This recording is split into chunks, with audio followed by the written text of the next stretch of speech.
네, 여러분의 진영 파트너 김종석입니다. 대선 전초전격으로 치러진 사실 보궐선거는 보수 야권의 압승으로 끝이 났습니다.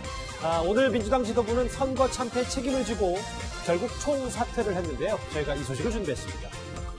그리고 오늘도 여러분의 댓글 기다립니다. 뉴스타텐 유튜브 생방송에 의미 댓글 남기시면 저희가 소개도 하고 질문도 받아보겠습니다. 멀리 가지 마십시오. 잠시 뒤 바로 돌아옵니다.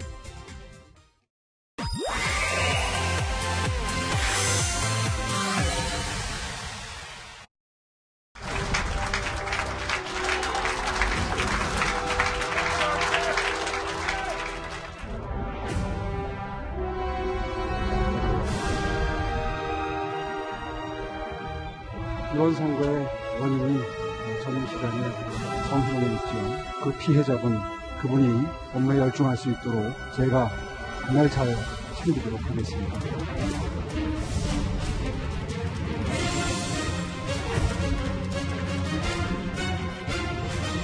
지금 추진하고 있는 서울 사업부가 결정되는 윤 총장이 마지막 방송에 바라는 보수 지지층은 오세훈 시장이 되겠다.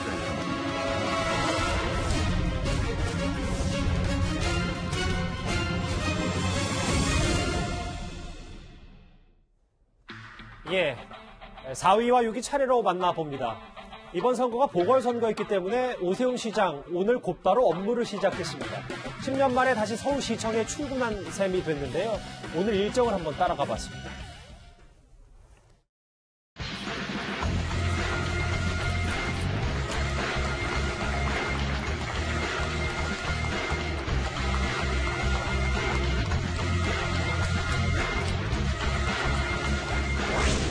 네, 여러분 반갑습니다. 제가 옛날에 근무할 때 일을 많이 시켰다고 지금 벌써 걱정들 많이 하신다는 말씀을 듣고 왔습니다. 너무 걱정하지 않으셔도 됩니다. 마음을 합하면 못할 일이 없습니다. 많이 도와주세요. 네, 고맙습니다. 눈물이 날 것 같다라고 얘기한 오세훈 시장 이제 입에 잘 익어야 될 텐데 오 시장이 이도원 의원님. 네. 우리는 서울시청의 신청사에 대해서 익히 알고 있었지만 오세훈 시장이 본인 재임 시절에 공사가 돼서 이 신청사에 온 거는 제대로 온 건 처음이라고 하더라고요. 그렇습니다. 2011년에 이제 서울시장 물러났는데 아마 이제 그 이듬해 신청사가 개관이 되고 원래 이제 구청사죠. 벽돌로 된 오래된 건물. 여기는 이제 도서관으로 변하지 않았습니까? 그런데 지금 9년이 넘도록 한 번도 오 시장이 여기를 방문을 안 한 것 같아요. 그러니까 일부러 안 간 거죠. 본인은 랜드마크인 신청사를 설계해서 착공을 했고 또 본관도 시민을 위한 사랑방인 도서관을 만든다고 추진을 했는데 예. 그게 완성이 됐으면 한 번이라도 가서 확인해보고 싶지 않았겠습니까? 근데 굳이 가지 않은 거는 어떤 섭섭함이라고 할까요? 아니면 반감이라고 할까요? 이런 복합적인 감정이 작용을 했던 것 같고 그래서 지금 막상 취임을 하니까 본관동, 도서관을 만든 본관동을 제일 먼저 가고 싶다 이런 건데 이 말이 의미하는 거는 박원순 시정에 대한 어떤 변화를 아마 크게 가져오려고 하는 것 같습니다. 사실은 야인 시절을 할 때도 저녁 자리나 이런 자리에서 박원순 시장이 본인이 만든 세빛둥둥섬 이런 거를 홀대하는 거에 대해서 굉장히 아쉬움을 많이 표시했거든요. 그리고 본인이 구상했던 노들섬의 오페라 하우스 같은 게 좌절된 데에 대해서도 굉장히 아쉬움을 표시했습니다. 공식적이든 비공식적이든요. 그렇습니다. 예. 그래서 이제 향후 앞으로 지난 9년 동안에 박원순 서울시장이 했던 여러 가지 프로젝트들에서 변화가 많이 올 것 같긴 한데 문제는 또 이것도 현실적으로 어려운 점이 굉장히 많습니다. 아까 잠시 지적했는데 지금 서울시의원 109명 중에 101분이 민주당 소속입니다. 구청장 25분 가운데 24분이 민주당 소속입니다. 서울의 지역구를 둔 의원 49명 가운데 41명이 민주당 소속입니다. 과연 서울시장 한 사람의 힘으로 이 많은 견제를 뿌리치고 소신 있게 또는 고집 있게 이걸 밀어붙일 수 있느냐. 여기에 이제 오세훈의 정치력이 달랐던 거고 그걸 보고 많은 사람들이 오세훈의 향후 정치적으로 어느 정도까지 성장할 수 있느냐 이걸 또 판단하겠죠. 그의 말 한번 제가 더 짚어볼까요? 눈물이 나올 것 같다. 다시 한번 무거운 책임감, 이제부터 서울시는 다시 뛰겠습니다. 정말 바쁩니다. 곧바로 오늘 업무를 시작한 오세훈 시장인데요. 그런데 오세훈 시장은 집회 중이던 노량진 수산시장 상인에게 절을 받기도 했습니다. 화면 목했습니다.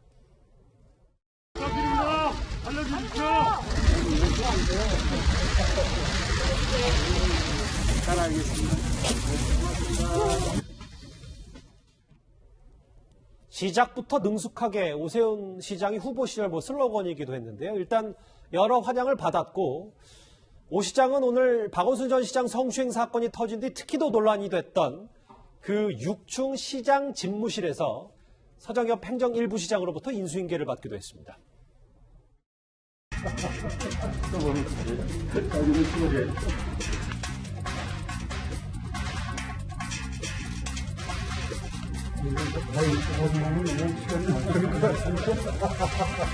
이 복잡한 거 확인도 안 하고 이거 설명해 주는 거예요. 아, 내용이 거의 다 들어가 있네요. 지금 추진하고 있는 서울 사업부가 들어가 있는데 이거 다 숙제고 공부할 것 같거든요.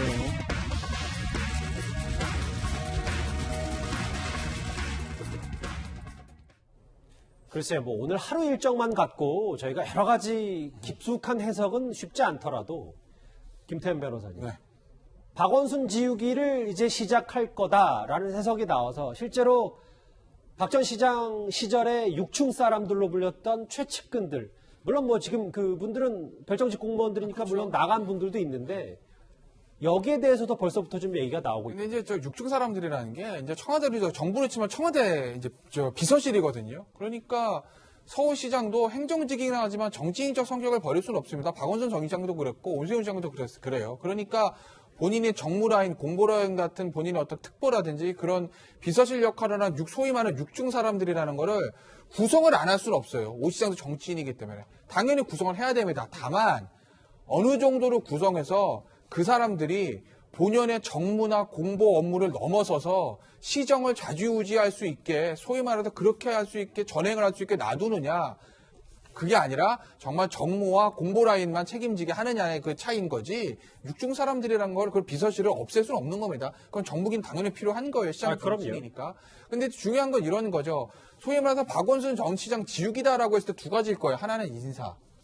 행정부 시장하고 정부부 시장 어떻게 할 것이냐. 정부부 시장은 아마도 정치권에서 올 것 같고, 지금 보시면 인수인계했던 서정엽 행정부 시장, 이제 지금 시장 권한대행이거든요. 그 사람부터 인사를 어떻게 할 것이냐. 주요 보직에 있는 인사, 주택건설국장이나 그런 주요 보직이다 인사가 중요한 거고, 또 하나는 정책인데 아마 시작은 거기서부터일 거예요. 지금 광화문 광장 넓히는 공사하잖아요. 예. 저거 시민단체에서 반대도 많았고 민주당이 압도적으로 우위를 차지하고 시의회에서도 반대가 좀 있었습니다. 그걸 박원순 시장 사후에도 추진했던 사람이 오늘 인수인계서를 갖다가 보고를 한 행정부시장, 서정엽 행정부시장이거든요. 저 광화문 확장 공사 저거를 이제 어떻게 할 거냐. 야, 그냥 시작한 거 끝까지 하게 놔두세요 할 건지 일단 중단할 건지, 여기서부터 오 시장의 박원순 전 시장 지우기가 아마 시작이 될 겁니다. 실제로 그런데 어제 오세훈 시장이요, 당사에서 소감을 밝히면서 이런 말도 했었습니다. 화면 보겠습니다. 이번 선거의 원인이 전임 시장의 성희롱이었죠. 그 피해자분 우리 모두의 아들, 딸일 수 있습니다. 그분이 이제 오늘부터 정말 편안한 마음으로 업무에 복귀해서 정말 업무에 열중할 수 있도록 제가 정말 잘 챙기도록 하겠습니다. 박 전 시장 성추행 피해자 잘 챙기겠다. 근데 김관욱 교수님, 오늘 일부 보도를 보니까 피해자 측의 입장이 나왔는데, 오세훈 시장 당선 확실 연설 때 가족들이 함께 울었다. 잘 살펴주신다니 감사드린다. 오 시장의 어찌 보면 첫 번째 공식 업무 같은 느낌도 들고, 좀 저희가 어떻게 받아들이면 될까요? 잘하는 거고요. 지극히 당연한 건데, 이거를 이제 서정엽 대행 때 이미 다 했었어야 되는 것인데, 이렇게 미뤄진 것이 좀 굉장히 안타깝다는 생각이 들고요. 사실 이 부분이 민주당, 즉 박영선 후보가 상당 부분 20대 여성들에게 표를 얻지 못하는 그런 요인으로 작동을 한 거거든요. 그러니까 어떻게 보면 이 성희롱 사건이 분명히 있었고, 이 부분을 선제적으로 박영선 후보가 조치를 취하고 저렇게 피해자 같이 이렇게 직원으로 다시 이제 업무에 복귀하게 한다든가 이런 어떤 여성의 인권 문제를 다시 챙긴다거나 재발 방지책을 다시 내놓는다거나 등등의 것들을 해서 사실상 먼저 얘기를 했다 그러면 20대 여성들이 이렇게까지 비우호적으로 이 투표를 하지 않았을 수가 있거든요. 우리가 이번에 20대 여성의 투표 경향을 보면 민주당과 국민의힘당에 투표하지 않은 숫자가 퍼센테이지가 16%에 해당이 돼요. 이거는 굉장히 큰 수치가 사실상 두 당 다 싫다는 그런 표현의 이 의미거든요. 이것을 우리가 되새겨볼 필요가 있다는 거죠. 어떤 형태로든 20대 여성의 마음을 잡으려면 지금 이런 문제, 무엇이 시작됐는지에 대한 어떤 성찰적인 어떤 접근이 필요했던 것이고 그런 측면에서는 오세훈 시장이 제일 먼저 이렇게 피해자를 조치하는 부분은 잘하는 것이다. 이렇게 평가하고 싶습니다. 오세훈 시장이 오늘 또 하나의 일정으로 서울시 의회 인사들도 만났습니다. 현재 앞서 잠깐 언급이 된 것처럼 서울시 의회는 민주당이 109석 가운데 101석을 차지하고 있는 절대 다수인데요. 근데 오늘 상견례 자리에서도 미묘한 신경전이 있었습니다. 제가 한번 화면 설명을 먼저 해볼게요. 물론 잘 부탁드린다, 시의회 없으면 아무것도 못한다, 오세훈 시장이 이렇게 얘기했는데 입장문 비슷한 얘기가 나왔나 보죠. 불통과 아집은 넣어두고 시의회와의 소통과 협력에 기반한 동반적인 자세를 가지기를 바란다. 부통과 아집은 넣어두고 시의회에 이런 말을 이도현 의원님 저희가 어떻게 해석하면 될까요? 일단 오늘 오 시장이 첫 번째 일정으로 코로나 예방 접종하는 현장 방문하고 바로 이제 시의회 방문하는 건 굉장히 잘했다고 생각합니다. 서울시 행정부하고 시의회가 서로 협력해야지 시정이 원활하게 이루어지겠죠. 조금 시의회에서 이제 야당 출신 시장이 이제 보궐선거로 들어왔으니까 어떤 이제 기싸움하는 차원이 이제 조금 강한 얘기를 했죠. 과거에 실패해서 반면교사했다는 거는 오 시장의 지난 10년 전에 5년 임기가 실패였다고 이제 규정하는 거 아니겠습니까? 그리고 불통과 아집은 넣어두고 시의회와 소통 협력하라. 불통 아집이라고 이제 규정을 했는데 처음에 기싸움 할 수 있습니다. 그렇지만 이번 선거에서 어제 선거에서 나타난 이 우리 시민들의 분노 이거를 교훈으로 삼는다면 협력을 해야 되겠죠. 조금 재밌는 점을 한번 짚어볼 수 있겠습니다. 오 시장이 어제 당선돼서 3선이에요. 그러면 3선이야? 그러면 내년에 출마 못하는 거네? 그러면 대선으로 가나? 이렇게 생각할 수 있지 않겠습니까? 근데 광역단체장의 3선 제한 규정은 연임입니다. 그래서 이번부터 3선까지 할 수 있었고 지금 오세훈 시장 캠프에서는 내년에 대선 출마 없고 반드시 서울시장 출마한다고 그러거든요. 그렇다면은 이 서울시의회와 같이 만약에 또 오 시장이 당선이 된다면은 5년 더 일할 수 있는데 내년에 서울시장 선거만 있는 게 아니라 시의회도 선거가 있거든요. 그렇다면 만약에 앞으로 1년 동안 계속 싸운다면 유권자 입장에서 싸우고 협력을 못 하는구나. 그러면은 시장을 심판하든지 시의회를 심판하든지 확실하게 심판해서 협력하도록 강제로 유권자들이 만들어줄 수 있다는 점을 시의회도 물론 오 시장도 명심해야 됩니다. 알겠습니다. 곧바로 업무를 시작한 오세훈 시장의 오늘 출근 첫날 얘기 저희가 하나하나 만나봤습니다. 이 소식은 여기까지고요. 다음 주제에 관련이 있습니다. 이 얘기로 갑니다.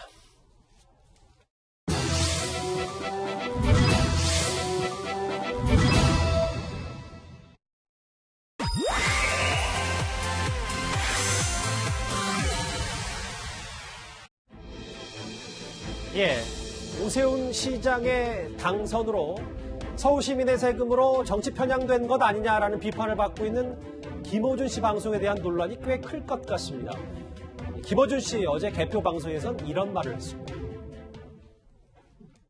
저희 이제 뉴스공장의 존폐 위기에 걸린 거 아닙니까? 만약에 이번 후보가 당선되면 저희가 프로그램의 색깔을 완전히 바꿔야 돼요. 코너도 바꿔야 되기 때문에. 그리고 선거 다음 날인 오늘은 김어준 씨는 TBS는 독립재단이다 이렇게 언급까지 했습니다.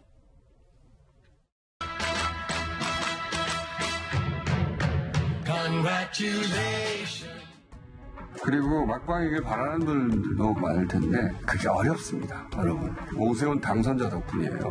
아이러니입니다, 이게. 시장 시절에 오세훈 당선자는 TBS를 서울시 홍보방송으로 인식했어요, 실제. 그래서 방송 개입이 굉장히 많았습니다. 그러다 보니까 그 이후에 시장의 영향력으로부터 이 TBS가 그리고 방송이 독립되도록 구조가 꾸준히 만들어졌어요. 뉴스공장이 마지막 방송을 바라는 보수 지지층은 오세훈 시장에게 따져야 되는 겁니다. 뭔가 의미심장한 축하송도 나오고, 근데 장현철 평론가님. 뭐, 그거는 곁가지더라도 오늘 김어준 씨가 마지막 방송 아니고 TBS는 독립재단이니까 이게 다 오세훈 시장 덕분이다. 이런 말을 했어요. 그러니까 지금 김어준 씨가 사실은 오세훈 시장 오늘 다시 이제 업무를 시작한 첫날부터 시장 때리기에 돌입한 것인데 많은 시청자들이나 청취자들이 이 뉴스를 보면서 뒤끝이라는 단어를 떠올릴 것 같습니다. 사실 이번 선거가 박영선 대 오세훈이 아니라 김어준 대 오세훈이 아니냐는 일부 언론 보도도 실제로 있었던 정도로 이 김어준 씨가 여당이 제기하는 네거티브를 생산하고 확대하는데 핵심적인 역할을 했던 건 부인할 수 없는 사실입니다. 그리고 부산과 관련해서도 박형준 후보 캠프에 해명을 요청했다고 하는데 정작 선대위원장인 하태경 의원 같은 경우는 그런 연락 받은 적 없다고 밝히기도 했었잖아요. 이 정치적 중립성에 있어서 문제점이 많았고 그러한 문제점이 분명히 서울 시민의 투표를 통해서 일정 부분 준엄하게 질책을 받았다면 조금은 달라지는 모습을 보여야 하지 않느냐. 마치 오기를 부리는 듯이 새롭게 부임한 첫 시장에게 이 첫 방송부터 이건 다 오세훈 시장 때문이라고 말하는 것은 성숙한 방송인의 자세가 아닌 것 같고요. 우선 이 말대로 오세훈 시장 시절에 TBS의 방송 개입이 많아서 독립재단이 이루어졌다? 과연 근거가 있는 말인지 따져봐야 될 것 같고 분명한 것은 오세훈 시장 시절에는 지금의 뉴스 공장이나 또 다른 낙검수 출신의 이 패널이나 이 진행자들이 진행하는 정치를 이야기해주는 프로그램이 TBS에 많지 않았다는 사실입니다. 정치 시사 프로그램이 TBS의 우후죽순으로 늘어나기 시작한 건 박원순 전 시장 때부터인데 많은 서울 시민들이 그러한 이 서울시의 세금으로 정치방송 운영하는 교통방송에 이번에 투표로 또 채찍을 때린 게 아닌가 싶어서요. 오세훈 시장이 어떻게 대처할지 모르겠지만 제가 김어준 씨라면 그냥 제 발로 나가지 않았을까 싶습니다. 김경진 의원님, 뭐 김어준 씨의 발언을 제가 한번 종합해보면 실제로 법적 태도론에서는 전혀 문제가 없으니까 아무리 뭐 정치 편향 논란이 있어도 본인은 뭐 본인 할 일 하겠다 이런 것 같은데 뭐 제 판단이 맞는 거죠? 그렇게 읽혀요, 보면. 그렇게 읽히고 또 역설적으로 보면 아마 그런 자세나 태도 또 그런 발언들이 거꾸로 보면 1년 후에 대선에 있어서 누구를 실질적으로 도와주는 것인지에 대해서 진보진영 내부에서도 아마 깊은 성찰이 필요하지 않나 싶어요. 예. 그러니까 이번에 이렇게 원사이드하게 몰표가 나왔던 것이 일방적으로. 예, 그게 도대체 어떤 원인에서 기인한 것인가. 근데 대체로 지금 진보진영이나 진보진영 정당 내부에서 사실은 저와 유사한 태도 때문에 나온 측면이 굉장히 크다라고 저는 분석을 하고 있는데 과연 스스로는 그렇게 판단을 할 것인지 이제 두고 볼 일이고요. 어쨌든 그 모든 것을 국민들이 심판할 것이다. 이렇게 말씀드리겠고 이게 지원하는 문제라든지 방송 내부의 어떤 편성이라든지 진행을 바꾸는 것은 시장이 함부로 할 수 없습니다. 그럼요. 예, 어차피 그 내부에 이사회가 있고 사장이 있고 그러는데 지금 현재 구성된 이사회는 전임 시장이 임명한 이사 2명, 그다음에 현재 구성되어 있는 서울시 의회에서 임명한 이사 3명, 그리고 다른 루트로 이제 임명된 어떤 공익이사진 몇 명 이렇게 돼 있기 때문에 실은 오세훈 시장이 현재로서는 어떻게 할 방법은 단 하나도 없다. 그렇기 때문에 아마 김어준 씨가 이제 저런 내용으로 방송을 한 것 같은데 정말로 국가와 민족을 위해서 이렇게 필요한 내용을 방송하고 있는지 또 균형 잡힌 방송을 하고 있는지 그리고 현재 본인이 하고 있는 것 때문에 본인 진영에 어떠한 피해가 있는지 스스로 한번 좀 성찰을 해보시길 바랍니다. 그러니까 김 의원님 시각으로는 이게 김어준 씨가 방송을 계속하는 게 오히려 차기 대선에서 여당에게 마이너스다 이런 말씀이십니까? 실질적으로 저는 그렇게 봅니다. 알겠습니다. 오세훈 시장은 사실 후보 시절에 김어준 씨 방송에 대해서 이렇게 말했었습니다. 화면 보겠습니다. 제가 만약에 이미 당선된 상태에서 그런 말을 했다면 그게 그렇게 문제가 되겠지만 그 TBS의 그 문제가 된 방송은 정치적으로 매우 편향된 시사 프로그램으로서 지난 수년간 존속해왔다 하는 비판을 아주 강한 비판을 받는 시사 프로그램입니다. 한다라는 표현을 쓴 게 아니라 할 수도 있다라고 경고를 한 셈입니다. 그러니까 오세훈 시장이 시장을 역임했었으니까 전후 사정을 모를 리가 없고 이게 지금 여러 가지 예산 중단 결정도 시의회에 있어야 되고 사장 임명도 이사 의결이 필요하니까 본인도 그러면 예산 지원을 중단할 수 있다. 경고를 한 셈이다. 뭐 이 정도 수준밖에는 안 되는 거네요. 경고도 할 수가 없죠. 그러니까 편성권은 뭐 시 정부가 그러니까 서울시가 할 수 있지만 사실상 그걸 결정하는 건 시의회가 하는 것이기 때문에 예. 109명 중에 101명이 민주당이 지금 갖고 있는 상황 속에서는 아마 그것도 실현되기가 굉장히 어렵다는 거죠. 그리고 이 부분은 사실은 우리가 지금 김은경 전 환경부 장관 같은 경우도 정권이 바뀌면서 뭐 산하기관장의 어떤 사표 요구에 있던 문제들이 있거든요. 예. 그러니까 그런 어떤 적법하지 못한 과정을 통해서 뭔가를 변화시키려면 항상 문제가 발생합니다. 그리고 TBS 같은 경우도 지금 독립재단이에요. 그러니까 시장이 됐다 그래가지고 거기에 뭔가 압력을 행사해서 이 김어준 씨의 어떤 문제를 해결하려고 한다면 그거는 또 다른 문제를 발생시킬 가능성이 매우 높다는 거죠. 그리고 정책 편향성 문제는 감독기관들이 있거든요. 거기에서 이제 평가할 부분인 것이고 지금 이제 취임하자마자 사실상 이런 논란에 이 오세훈 시장이 빠진다면 굉장히 어려운 상황에 직면할 수 있습니다. 그래서 이런 문제를 사실은 저는 김어준 이 방송인이 잘 알고 있기 때문에 이렇게 좀 자신만만하게 좀 접근하는 거 아닌가 뭐 이렇게 생각합니다. 시작부터 김어준 씨 방송에 손을 대기는 좀 여러 가지 부담이 있으니까 그 말씀이시죠? 예, 이동훈 의원님요. 이 문제는 오 시장이 나서기 전에 이제 시장도 바뀌고 했으니까 서울시 문화재단인가요? 여기서 한번 그 시장 바뀐 걸 계기로 해서 한번 돌아봐야 됩니다.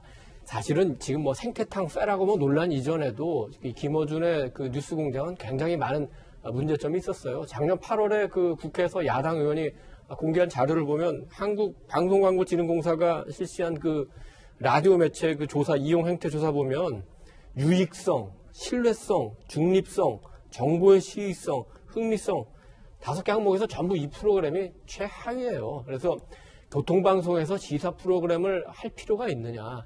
시사 프로그램을 한다 하더라도 이렇게 편향된 방송을 계속 해야 되느냐. 여기에 대한 근본적인 반성이 있어야 되고 만약에 재단이 못한다. 그러면 예산을 주는 서울시가 뭔가 감독을 해야 되고 서울시가 감독하려는데 서울시의회가 막는다? 그러면 바로 내년에 선거 있습니다. 우리 시민들이 어느 게 옳은 길인가 판단해서 서울시의회 선거에서도 분명히 정치적 의사를 반영하리라고 봅니다. 예. 네, 그런데 이야기가 자꾸 오세훈 시장이 아무것도 할 수 있는 게 없다는 쪽으로 가는데 예. 물론 뭐 시의회가 막강하고 한계가 있습니다만 재정감사나 행정감사를 통해서 TBS 문화재단이 그동안 이 예산을 똑바로 써왔는지 서울시에서 지급받았던 1년에 300억가량의 예산을 허투루 낭비한 게 없는지 충분히 따져볼 수 있습니다. 이 감사를 통해서 물론 감사 대상에 진행자인 김어준 씨가 포함되진 않겠지만 TBS의 이강택 사장이나 문화재단의 여러 이사장, 임원들은 감사 대상에서 포함이 되는 것이거든요. 문제점이 발견되면 적법한 절차에 따라 징계를 청구하고 임원에서 내보낼 수 있는 거죠. 문제점이 없는데 억지로 내보내면 문제가 되는 것이지만 이런 대대적인 감사뿐만이 아니라 정보 공개를 통해서 지금 김어준 씨 회당 출연료가 200만 원이라는 말이 타다하게 퍼져 있는데 진짜 회당 출연료가 얼마이고 1년에 얼마를 받아가는지 공개가 되면 시민들의 민심 또는 여론 또한 김어준 씨에게 우호적으로 조성되지는 않을 것 같아서 충분히 쓸 수 있는 카드들이 있다는 말씀도 덧붙이고 싶습니다. 알겠습니다. 선거 다음 날 김어준 씨는 TBS는 독립재단이다 이렇게 말을 했습니다. 이 소식은 여기까지고요. 저희가 야당의 승리, 판세, 오세훈 시장의 첫 행보까지 만나봤다면 이제 주인공을 좀 바꿔보도록 하겠습니다.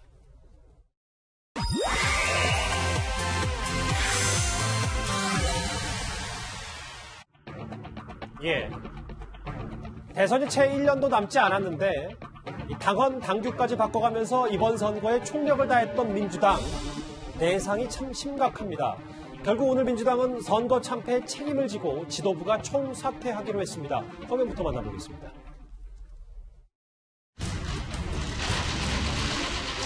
존경하는 국민 여러분, 더불어민주당은 이번 선거에 나타난 민심을 겸허히 수용합니다. 저희의 부족함으로 국민들께 큰 실망을 드렸습니다. 결과에 책임지겠습니다. 오늘 더불어민주당 지도부는 이번 선거 결과에 책임을 지고 선언 사퇴합니다.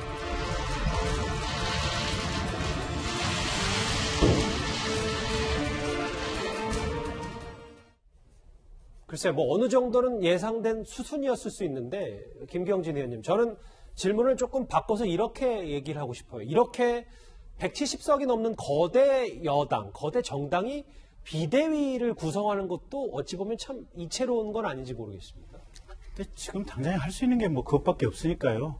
그 지도부 개편이 지금 사실상 현재 진행 중인 상황이다. 지금 이렇게 봐야 될 것 같으니까 결국은 새롭게 등장하는 새 지도부에서 혁신을 책임져야 될 것 같고 이제 문제는 저런 것 같아요. 이게 지금 비대위 구성하느냐 또 새 지도부 뭐 이게 이제 얼마만큼 빨리 들어오냐 이것보다도 이번 핵심은 첫째는 보면 어떻게 보면 민주당의 오만이나 자세, 태도 이런 부분에 국민의 화가 났던 측면들이 대단히 크고 그다음에 두 번째는 기존의 정책과 관련해서 국민들이 불신을 하고 있었던 그런 측면들이 있거든요. 네. 그러면 그런 어떤 자세, 태도, 문화와 관련된 부분, 그다음에 정책과 관련된 부분을 새롭게 등장하는 지도부에서 얼마만큼 국민들의 마음을 녹일 수 있을 정도로 그걸 찾아내고 이걸 또 수정할 수 있는가 그게 관건인데 그 부분이 앞으로 좀 저희들이 지켜봐야 될 부분인 것 같고요.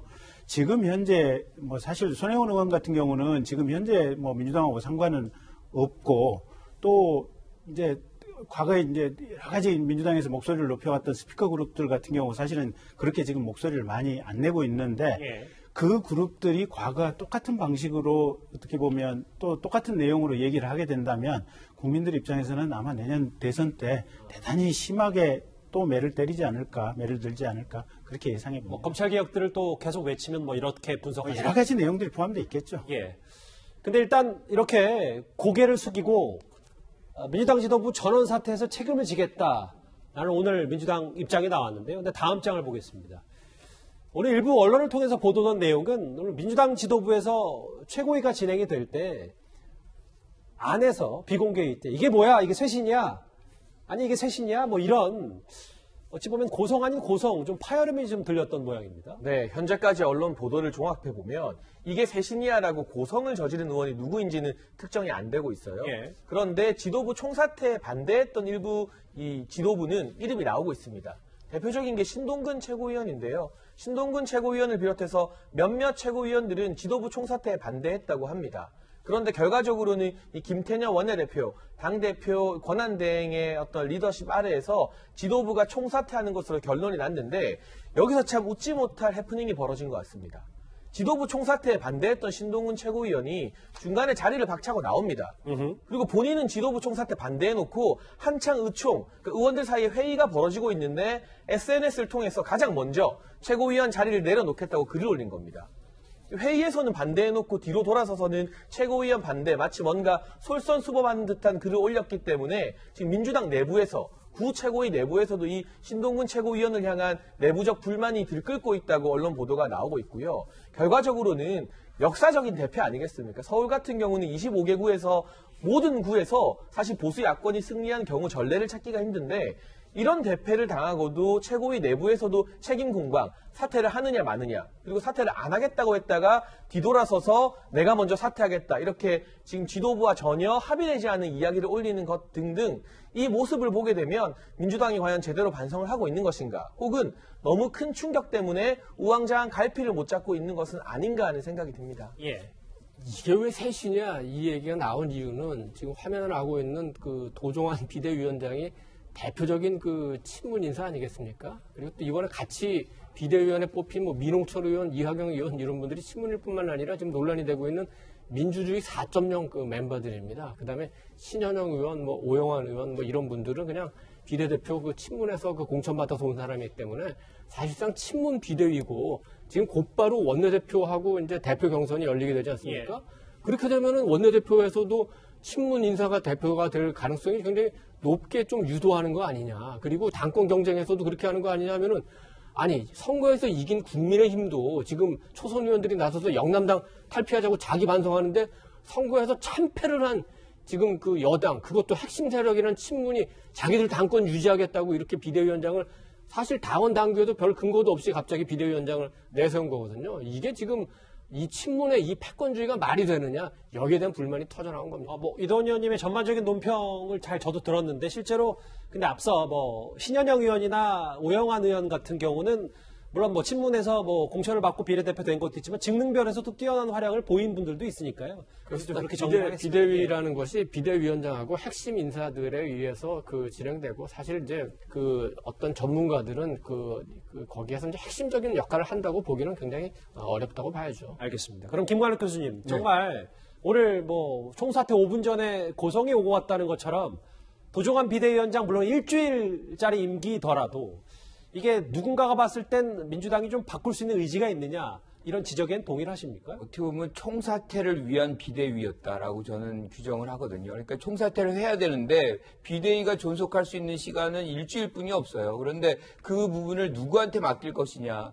여기서 이분들을 친문이다라고 규정할 수도 있겠지만 친문이 아닌 분들이 사실 많지 않아요. 이 민주당 전체적으로 볼 때. 그래서 이거를 얼마나 원만하게 일주일을 넘기고 새롭게 이제 4월 16일 날 새로운 원내대표가 이제 선출이 됩니다. 그러면 이제 그때부터는 새로운 원내대표가 지휘권을 쥐게 되는 것이고 5월 2일 날 전대가 이제 예정대로 치러지겠죠. 그런데 사실은 저는 기본적으로 지금의 어떤 위기 상황 때문에 전반적으로 총사퇴를 했지만 이거 갖고 되겠느냐라는 어떤 생각들이 굉장히 많거든요. 그러니까 이 더 큰 폭의 어떤 쇄신 이런 부분들을 민주당 내부에서 좀 만들어야 될 상황인데 이런 문제까지도 고성이 오갈 정도라 그러면 조금 아직도 위기의 어떤 심각성을 좀 절실히 못 느끼는 거 아닌가 그런 어떤 우려가 좀 있네요. 예.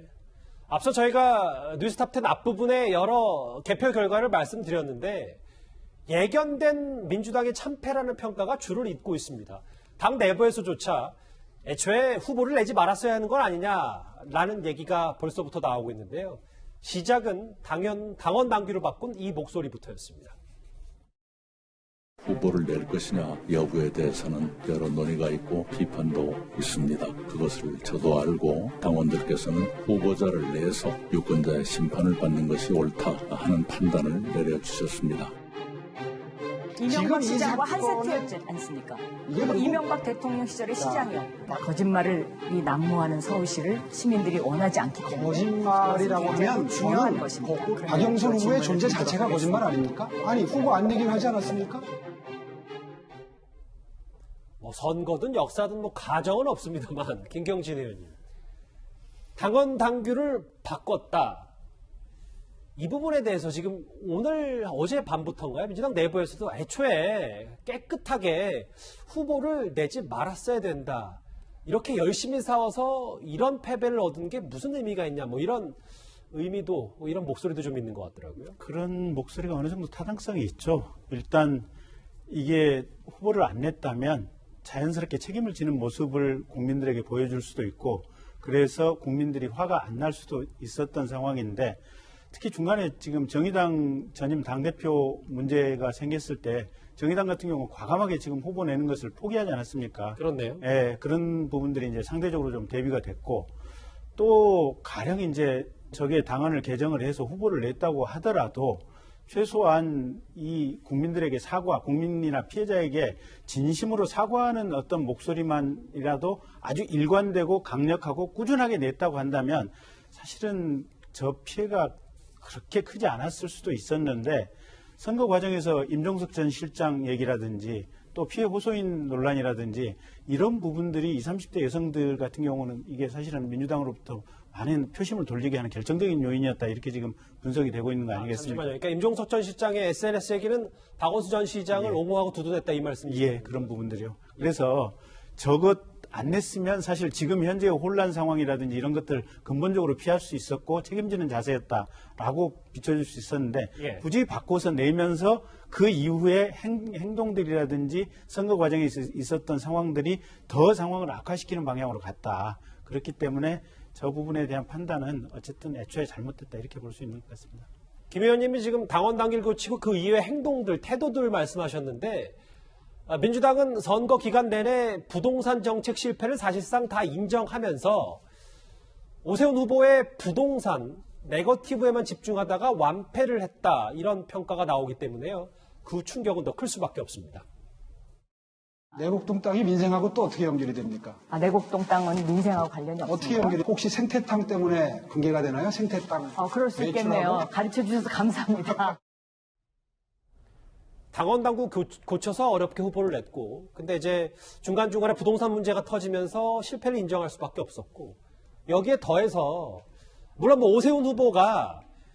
오세훈 시장이 해명이 좀 깔끔하지 못하면서 빌미를 준 측면도 있습니다만, 민주당이 생태탕과 이 패땡땡땡 이 구두에 집중하느라 뭔가 정책 노선을 놓쳤다, 주도권을 놓쳤다, 뭐 이런 평가도 있습니다.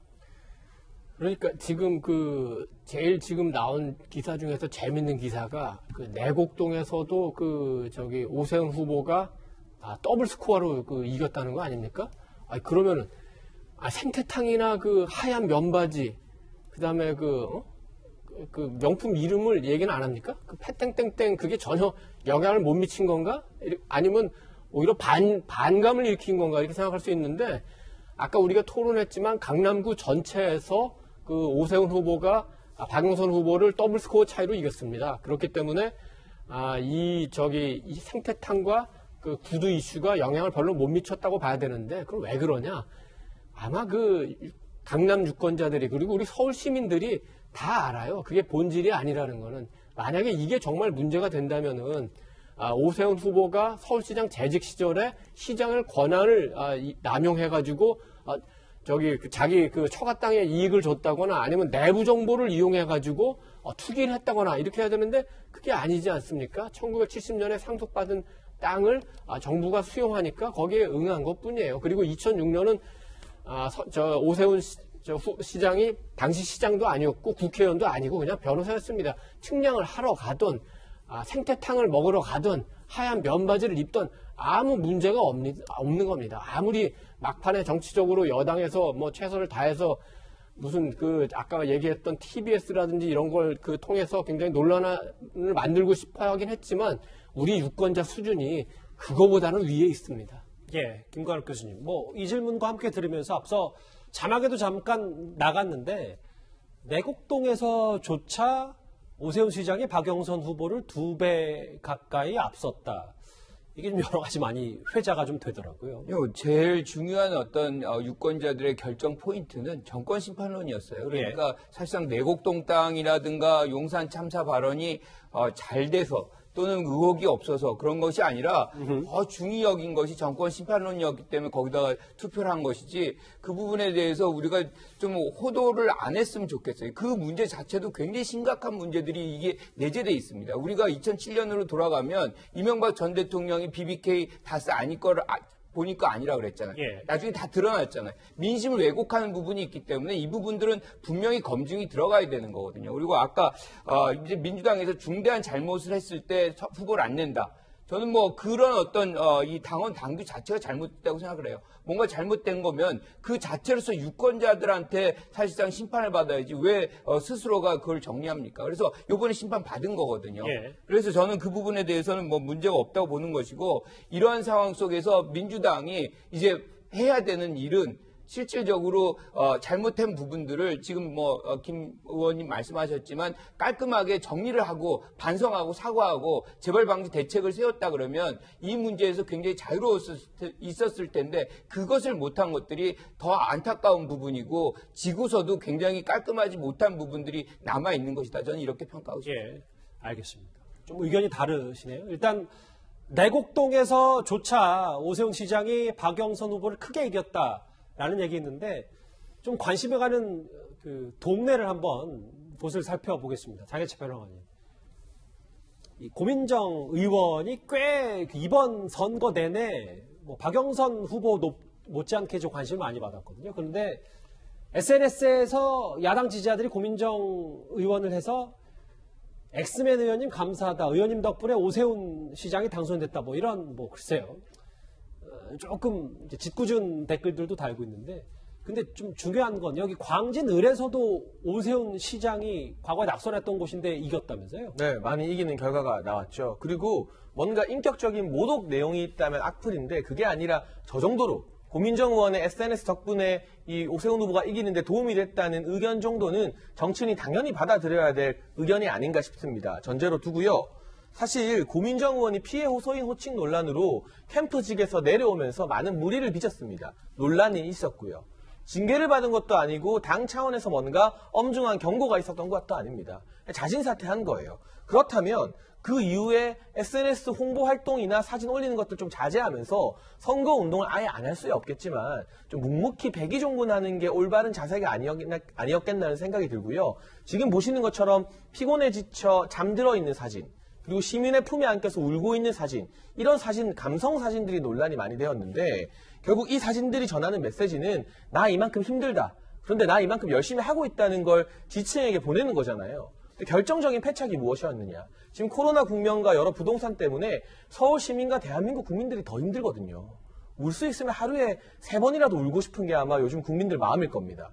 그런데 일하라고 권력을 준 국회의원이 나 힘들어요, 나 지금 피곤해요, 이런 사진을 이 중차대한 시국에 올리면서 소위 말하는 감성적인 마케팅을 하고 있으니까 그게 민심에 어떻게 먹혀들겠습니까? 오히려 역효과를 냈고요. 저는 이러한 이 고민정 의원의 잘못된 홍보 활동이 오히려 오세훈 후보의 지지를 특히나 본인 지역구인 광진에서도 대폭 높이는데 상당 부분 일조했다고 분석합니다. 예. 저는 조금 의견을 달리하는데요. 네. 이게 사실은 국민들께서, 시민들께서 이제 화난 민심이 있고, 그것 때문에 이제 이번 투표 결과의 표 차이로 결국은 보여주신 거 아니겠어요, 보면. 근데 굳이 저기 지금 여당 의원 SNS까지 가가지고 저런 댓글을 달 필요가 있을까. 사실은 저도 이제 국회의원 하면서 옛날 그 속칭 무슨 문이라고 하는 문자 폭탄 많이 받아봤거든요. 친여 강성 지지자들. 네. 근데 이게 국회의원도 어쨌든 이게 물리적인 육체와 또 이 뇌세포를 가진 인간인지라 저거 받고 나면 정말로 힘들어요, 보면. 다음날 이게 의정활동 하는데도 마음속에 남아있고 그래서 어쨌든 국가 전체로 보면 다 소중한 국가적인 자원들이거든요. 국회의원이고. 그래서 조금 보면 선거 과정에서 있었던 어떤 여러 가지 감정적인 거라든지 이런 건 있을 수는 있겠지만 저런 댓글 다는 거라 이런 건 또 자제해 주시는 게 어떨까 싶고요. 옛날 문 대통령이 그 대선 때 그 정도는 양념 아니겠습니까? 했는데 사실은 저는 그 문 대통령님 말씀에 동의 안 하거든요. 예. 조금 자제해 주시기를 좀 이 자리를 빌려서 부탁드립니다. 고민정 의원의 지역구 광진을 오세훈 시장이 지난 총선 때 낙선했던 곳인데 여기서도 오세훈 시장이 표를 좀 많이 가져갔습니다. 민주당 지도부는 그런데 총사퇴까지 결정하면서 성찰할 시간을 갖겠다고 했지만 행동으로 보여주는 건 아닌 듯합니다. 과거화면 저희가 준비했습니다. 지금 언론하고 포탈에다가 선거운동을 해주잖아요, 대신. 맞아요. 너무 많이 해줘요. 이쪽 뉴스는 좋은 뉴스가 안 나와. 맨날. 이번 선거 끝나면 포탈의 공공통제 법으로 꼭 만들어놔요. 오늘 김종민 최고위원이 이런 얘기를 했어요. 이번 선거뿐 아니라 언론의 편파성은 꽤 오래됐다. 이번 선거에서 좀 더 심했다. 이도원 의원님. 네. 그래서 또 언론 탓을 하는 거 아니냐는 지적도 있던데요. 그러니까요. 저는 이거 혹시 이명박 정부 탓인가 박근혜 정부 탓인가 했더니 언론 탓이었구나. 이런 생각을 갑자기 하게 됐는데 예.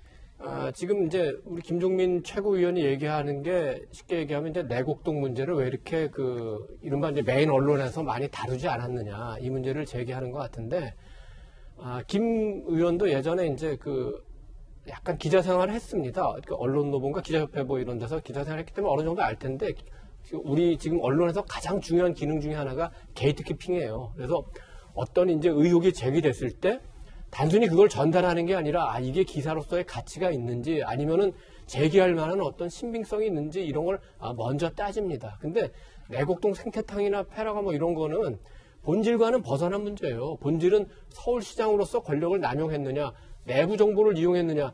그런데 그런 게 아니지 않습니까? 거기에 대한 어떤 근거도 없지 않습니까? 그러면 기자 가치가 없는 거예요. 그걸 쓸 필요가 없죠. 그러나 나중에 이제 워낙 여당이 이거를 정치 쟁점을 하니까 정치 쟁점 차원에서는 나중에 다루긴 했던 거죠. 지금 이거를 무슨 빌미로 해서 언론 개혁을 하겠다? 언론 개혁이 아니라 언론 장악이겠죠? 그리고 또 검찰 개혁을 다시 하겠다? 지금까지 보여준 검찰 개혁이라는 게 뭡니까? 검찰 무력화, 검찰 개혁으로 많은 사람들이 인식하고 있는 거 아닙니까? 민주주의 사회에서 언론을 어떻게 하겠다. 매우 건방진 생각일 뿐만 아니라 굉장히 독재적인 발상입니다. 여당의 지금 대표부터 지금은 물러났지만 최고위원들이 이런 발상을 한다는 거는 알겠습니다. 예. 민주주의에 대한 기본 가치적인 의식이 굉장히 결여되어 있다 이렇게 지적할 수 있겠습니다. 김 교수님께는 제가 이 질문을 드릴게요. 일단 선거 다음 날은 반성이 먼저 아닌가? 이 부분에 대해서는 어떻게 생각하십니까? 그건 당연한 겁니다. 그리고 지금 언론 얘기를 하고 언론 무슨 공공통제법을 만들어야 된다. 참 위험한 발상이고요. 민주당은 기본적으로 표현의 자유를 굉장히 강조하는 당인데 이런 어떤 규제를 계속 강화한다는 것은 그런 어떤 원칙에도 굉장히 어긋나는 그런 부분이다. 그리고 이렇게 얘기하면 2020년에 있었던 총선에서의 승리는 어떻게 이 언론 구조 속에서 달성할 수 있었나요? 그러니까 이런 것은 어떤 제재나 통제 이것을 통하는 것이 아니라 국민의 민심을 얻어가는 것이 가장 중요하고요. 한 가지 말씀드리고 싶은 거는 아까 무슨 감옥 또는 무슨 생태 땅 이 이슈는 굉장히 중요한 이슈입니다. 알겠습니다. 왜냐하면 이게 거짓말 논란이거든요. 워터게이트도 거짓말 때문에 닉슨이 하야를 했어요. 그러니까 이 부분이 본질이 아니라고 얘기할 수 없습니다. 거짓말은 공직자가 해서는 안 되는 가장 중요한 덕목 중에 하나입니다. 예. 반성 없이 또 언론 탓한 거 아니냐라는 여권 얘기 살펴봤고요. 오늘 청와대도 오늘 오전에 입장을 밝혀서 민심을 겸허히 수용하겠다, 받아들이겠다 이렇게 얘기를 했습니다. 지금까지 이 소식 만나봤고요. 여러분들의 목소리를 들을 차례입니다. 첫 번째 댓글 만나볼까요? 후보 안 냈으면 양심 있다는 말이라도 들었지 오만함과 거짓말로 자멸한 것이다 라는 쓴소리 댓글이 첫 번째입니다. 예. 국민의힘도 너무 승리에 도취되지 말라. 언젠가 또 분노한 민심에 직면할 것이니. 여기 계신 분들과 좀 비슷한 얘기를 하셨어요. 교통방송이 교통은 외면하고 정치만 편향되게 떠드는데 조치를 해야지. 다음 댓글도 볼까요? 오세훈 시장 당선돼서 김어준 씨가 잘린다고 TBS가 재단법인이라 시장 만대를 못할 걸. 마지막 댓글 만나볼까요? 예. 편향된 방송하려면 세금으로 하지 말고 나가서 유튜브나 팟캐스트 방송하면 된다. TBS 김어준 씨 방송에 대해서 많은 관심이 있으신 것 같습니다. 댓글 5개 감사드리고요. 이제 대선 전초전격인 보궐선거가 끝났기 때문에 이 얘기를 좀 해봐야 될 것 같습니다.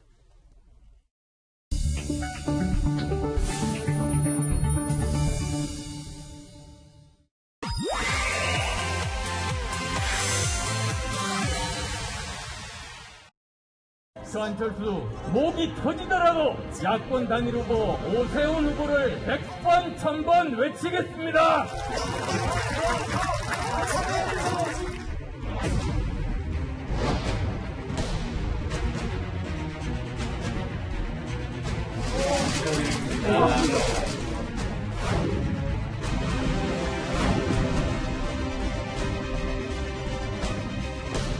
보시다시피 당원께서 기력이 정답지 않습니다.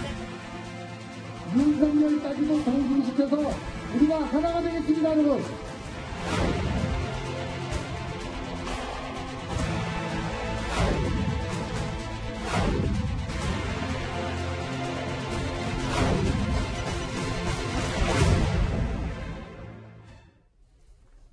예, 이제는 진짜 대선에 관심이 쏠릴 수밖에 없습니다. 먼저 야권의 대장주 윤석열 전 총장부터 만나보겠습니다. 도와주시면 좋겠지만 그게 현실적으로 실현될 가능성은 그리 높아 보이지는 않습니다. 시기는 이제 끝나고 전당대 아마 한 7, 8월부터 그런 움직임이 있지 않을까 하는 생각이 들고요. 그쪽에서도 여러 가지 생각을 하겠지만은 우리 당에도 결국은 야권이 하나가 될 때만 정권 교체를 이룰 수 있다는 그런 이제 결론을 다 갖고 있어요. 우리 당 의원들이. 예, 장혜철 평론가님. 여기 이준석 최고위원은 윤 총장이 버틸 수 있는 정도의 재산은 없기 때문에 국민의힘에 자연스럽게 들어와야 된다. 윤 전 총장과 친분이 있는 것으로 알려진 권성동 의원은 여름쯤에 움직임이 있을 것이다. 어쨌든 국민의힘이 이번에 그 보궐선거에서 압승을 했기 때문에 윤 전 총장이 제1야당으로 들어갈 가능성이 더 커진 겁니까? 원래 사실 국민의힘과 최소한 어떤 형태로든 통합을 해서 야권의 단일 후보로 대선에 도전하지 않겠느냐는 관측은 지배적이었고요. 그런데 지금 단계에서 대선에 자금이 100억 들어간다, 200억 들어간다는 크게 의미 있는 말이 아닌 것 같습니다. 지지율이 높으면 당연히 당이 따라가게 되는 것이고 상대적으로 윤석열 전 총장의 지지율이나 존재감이 좀 떨어지면 이제 윤 전 총장이 아쉬운 입장이 되는 것인데 이번에 선거 두 곳 이겼다 해서 아직까지는 국민의힘보다는 윤석열 전 총장이 이 대권 가도에서 더 우위에 서 있다고 봐야 되기 때문에 국민의힘 입장이 대단히 바뀐 건 아니거든요. 이제 시기에 대해서 권성동 의원이 저렇게 말한 건 우선 국민의힘은 안철수 대표의 국민의당과 먼저 통합을 논의해야 됩니다. 이 통합 이후에 아마 전대가 있게 될 것 같은데 통합 전대에 안철수 대표가 다시금 당대표에 도전할 가능성도 있어요. 물론 대선에 뛰어들 가능성도 있겠지만 이런 새로운 통합 보수 중도 정당의 지도부가 정리가 되고 구성이 되고 나면 이게 어느 정도 그릇이 만들어진 상태에서 윤석열 전 총장이 들어오려 하지 않겠느냐. 따라서 그 시기를 7, 8월이라 본 거고요. 민주당 대선 후보는 9월에 뽑힙니다만 국민의힘 같은 경우는 12월에 뽑힌다는 아직까지 시간적 여유가 있기 때문에 여름쯤을 전망한 것 같습니다. 그리고 국민의힘에 들어간다 하더라도 한 사람의 개인으로 들어가는 것과 야외에서 장외에서 일정 부분 세력을 형성해서 그것이 당이 아니라 시민단체가 되었건 포럼이 되었건 전문가 그룹을 규합해서 들어가는 건 또 다른 형태이기 때문에 저는 후자의 가능성 여러 가지 윤석열을 지지하는 포럼이나 이 세미나를 만들어서 들어갈 거라고 생각을 합니다. 김경진 의원님, 7, 8월쯤에 국민의힘에 합류할 수 있다는 건 야당 생각일 테고 실제로 오늘 김종인 비대위원장이 물러나면서 본인이 자연인이 됐으니 내 맘대로 활동할 것이다. 조만간 윤 전 총장 만나겠다는 얘기네요. 그러니까 요청이 오면 만나겠다라고 하는 말씀으로 읽히고요. 제가 볼 때는 저 정도로 말씀을 하셨다면 윤 총장께서 얼른 연락해서 만나는 게 좋을 것 같은데요.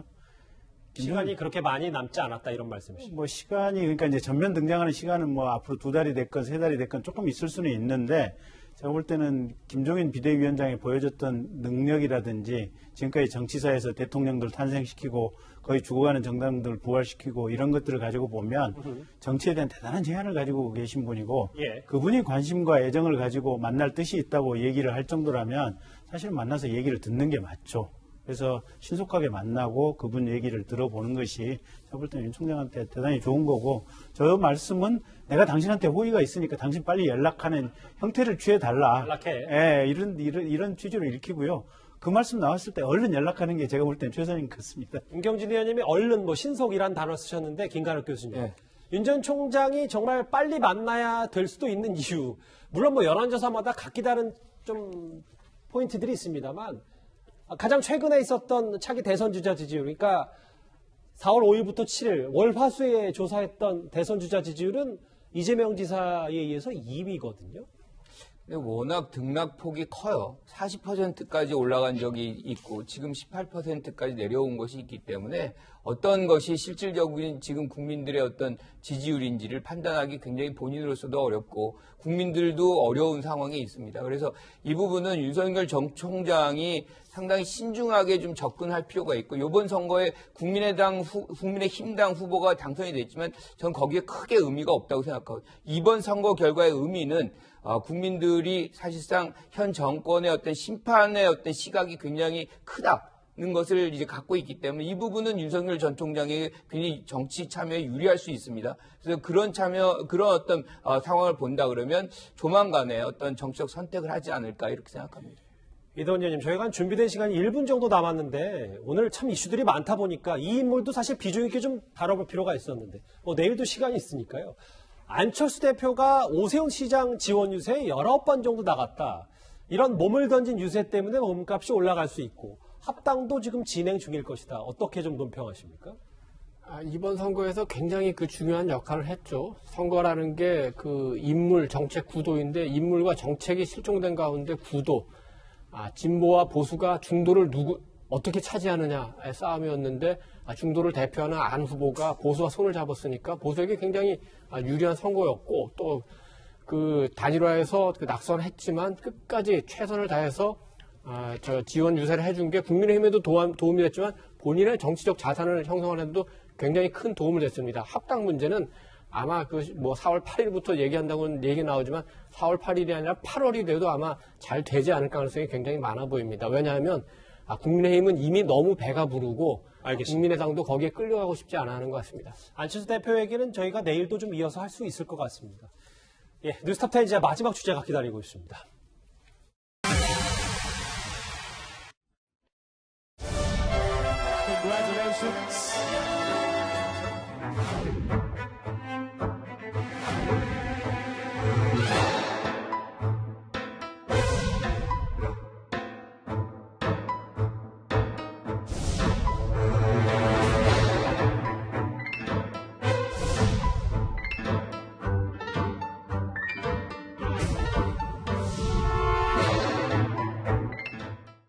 예, 방송 마무리하기 전에 어제 뉴스탑10에 송출된 자막 가운데 5시 기준 역대 재보선 중 최고 투표율은 확인 결과 광역단체장으로 재보선 기준으로는 최고 투표율이지만 2014년 기초의원 재보선 투표율이 더 높아서 저희가 이 사실관계 바로 잡겠습니다.